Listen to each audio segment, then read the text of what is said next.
Here we are with the resource market in economics. Okay, so we start with the demand of labor, and the demand of labor is a little different in the resource market because it's based on derived demand.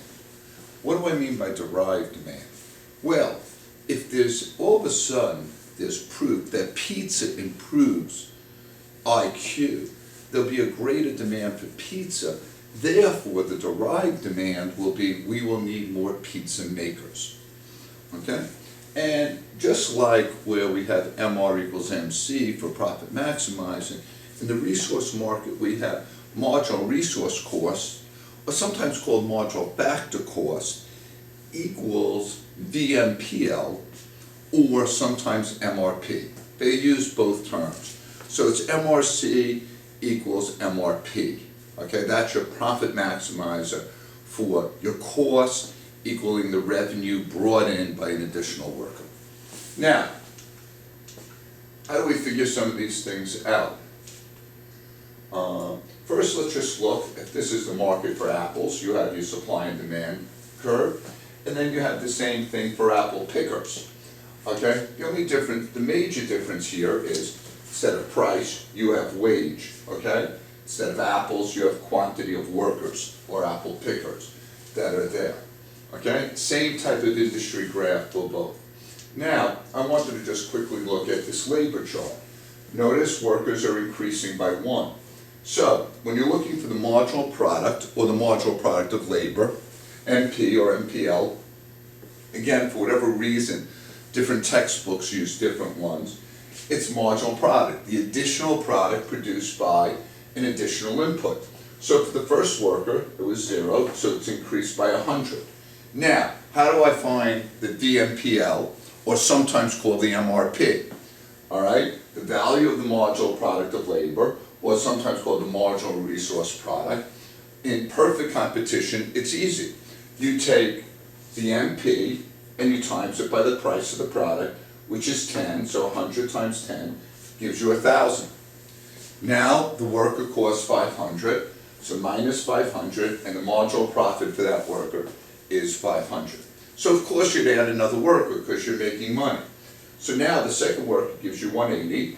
Notice 180 minus 100, the MPL is 80, times 10 gives you 800, minus the 500 in wage gives you 300.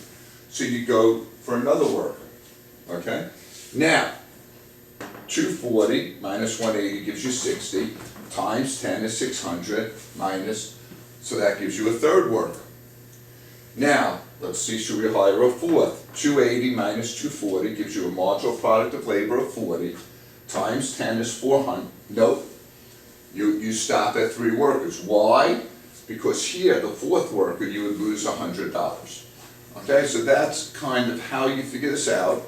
Similar to what we've done with marginal revenue and marginal cost, except here we're using the marginal product of labor and then the value of the marginal product of labor, VMPL, to determine.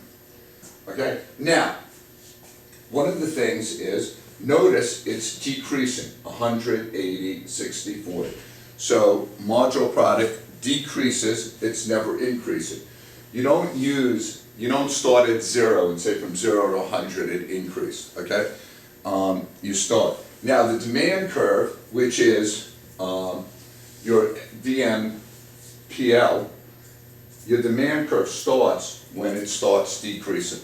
So if you have the increasing value of marginal product, which you sometimes have at the beginning, and then it decreases, the demand curve starts at the decrease. So, you define the marginal product of labor, the increase in output from an additional input. So the increase in output, which is 80 from going from the first worker to the second worker, would be marginal product. Now, if we're trying to figure out the value of marginal product of labor, like I said, in perfect competition, it is easy. It's MPL times price. However, in not perfect competition, it would be the change of total revenue over the change in inputs. Now, the wage, again, the wage in perfect competition, referred to as marginal resource cost or marginal factor cost, is the same as the wage equals marginal resource cost or marginal factor cost. If it's not perfect competition, it's going to be the change in total cost over the change in inputs. The change in total cost over the change in inputs. Okay, a couple of things now. What shifts, like the curves? Remember, I showed you the curve here. This is the market for apple pickers. What would shift demand? Well, one is a change in the output price. Now, if you notice, if the price went like here, where we had 40 and we were not hiring, but if the price went up to $20, you go 40 times 20 is 800, that would cause you to hire another worker. So, one of the shifters of demand in the product market is change in output price. The second shifter is productivity. So a lot of times you'll see technology. So the change in productivity would be a shifter here in the resource market for demand. The third would be the supply of other factors. So say I'm doing apples, and I buy more land, and now I can plant more apple trees. So by buying more land, I will now have more apple trees, and the demand for apple pickers will increase. Okay? Now, there's three things that change supply. The first is change in taste. And again, more change in traditions. Like, say, change in taste would be 50 years ago, women were not as involved in the workforce as they are now. So the workforce has changed because women are more involved and there's a bigger supply. You also could talk about leisure time as part of the change in taste. The second is change in alternative opportunities. If I'm a teacher in Maryland and teachers in New York are getting paid like 3 times as much, well, maybe I'll go teach in New York, which will change the supply of teachers here. And the third is immigration. People just coming into the country. Obviously increases the supply. Okay?